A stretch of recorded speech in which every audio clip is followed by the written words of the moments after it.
Hello, I wanted to introduce the color checker in Brightspace, also known as D2L, also known as NS Online. So what I have here is a news item that I am editing. You'll notice that I've put in my text and I'm just using the standard color.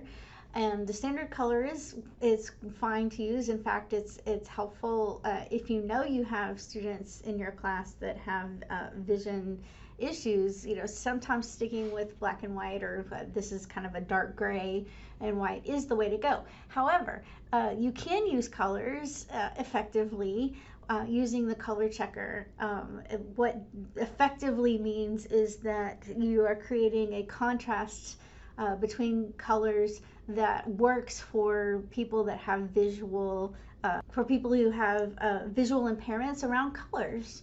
So I want to show you how to do that. So the first thing I'm going to do, I like to work bigger with my text. So I'm going to click these four arrows to make my text larger, because that just helps me work better with the text. And let's say I want to do some colors on Welcome to Module 1.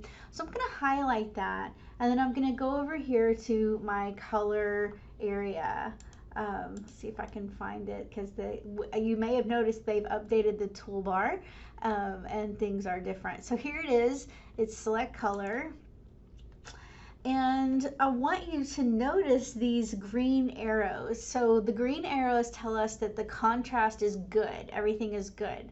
So I'm going to change the color to red, and it still says this is good. What if I changed the color to this kind of light purple?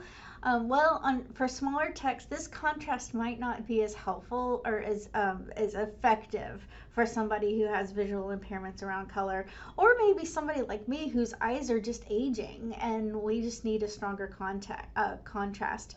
You see that for large text, it's okay, but I wouldn't risk it. I would want to make sure that my green checks, both of these are checked green. So in this case, we can just go to a darker purple and we get the green checks on both, and then I save and I've got my purple text. Let me know what questions you have. You can email online.learning@nscc.edu.